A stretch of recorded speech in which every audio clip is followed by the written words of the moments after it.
Assalamualaikum warahmatullahi wabarakatuh. Kembali lagi bersama saya Ere Mardela Arbiani. Pada kesempatan kali ini di pertemuan ke-13 kita akan membahas tentang teknik penulisan karya ilmiah. Karya ilmiah merupakan karya tulis yang bersifat ilmiah untuk memecahkan suatu permasalahan dengan metode-metode secara ilmiah. Nah, pada saat kita membahas karya ilmiah, berarti kita tidak terlepas dari yang namanya suatu kutipan.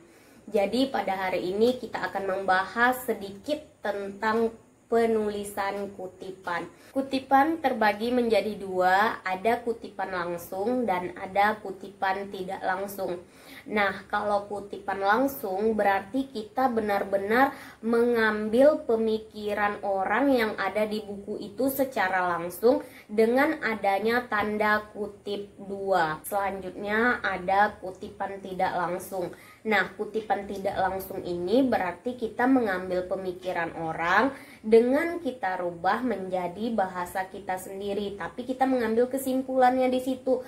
Nah, karena kita di situ hanya mengambil kesimpulan dari pendapat orang, sehingga pada kutipan tidak langsung kita tidak menggunakan tanda petik dua.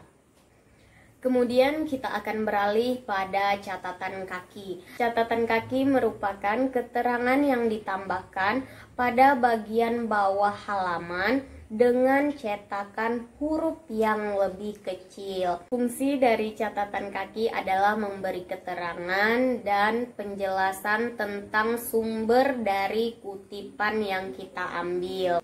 Adapun contoh penulisan catatan kaki, yang pertama itu jika penulisnya 1-3 orang, itu kita harus membuat namanya secara lengkap tanpa harus dibalik dan diikuti dengan judul buku. Judul buku itu dimiringkan, kemudian dilanjutkan lagi dengan kota terbit beserta tahun terbit yang diikuti dengan tanda kurung. Dan dilanjutkan lagi dengan yang namanya halaman. Yang kedua, jika penulis lebih dari 3 orang, itu cukup menulis nama penulis pertamanya saja dan diikuti dengan DKK yang artinya dan kawan-kawan. Dilanjutkan lagi dengan judul yang dimiringkan lagi. Kemudian kita lanjutkan dengan kota terbit dan tahun terbitnya diikuti tanda kurung lagi. Selanjutnya ada halaman lagi.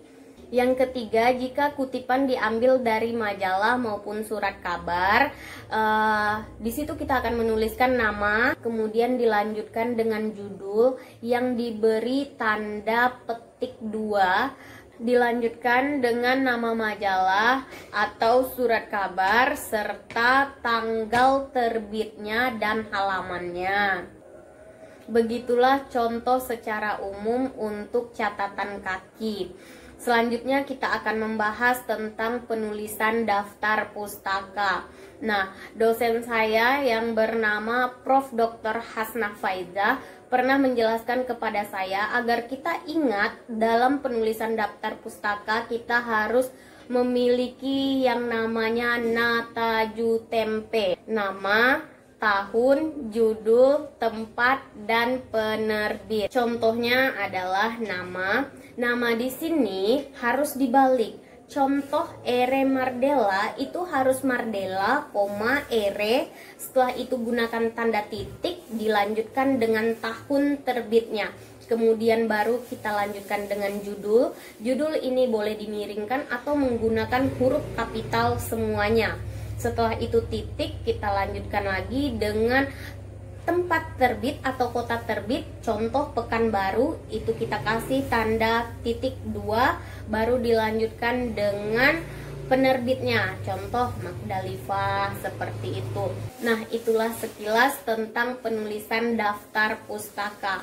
Intinya perlu diingat, jika di catatan kaki itu nama penulis tidak perlu dibalikkan. Sedangkan di daftar pustaka, nama penulis harus dibalikkan. Jadi nama yang paling akhir itu diletak di awal, seperti itu.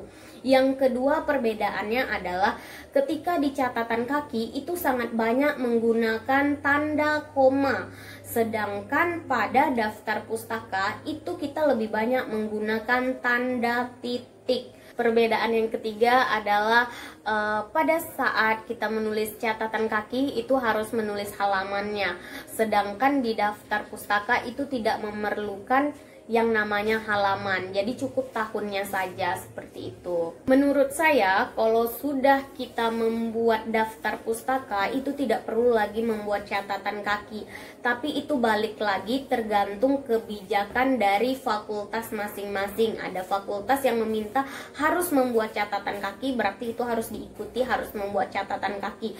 Tapi kalau tidak diharuskan, itu cukup menulis daftar pustaka saja. Perlu diingat, catatan kaki maupun daftar pustaka ini bertujuan untuk memberi penghormatan kepada penulis karena pemikiran atau idenya telah kita kutip dalam karya ilmiah kita, seperti itu.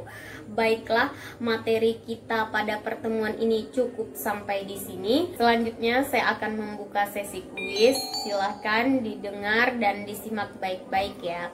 Pertanyaannya adalah, silahkan Anda membuat contoh penulisan catatan kaki dan contoh penulisan daftar pustaka. Silahkan dijawab di kolom komentar di bawah ini ya.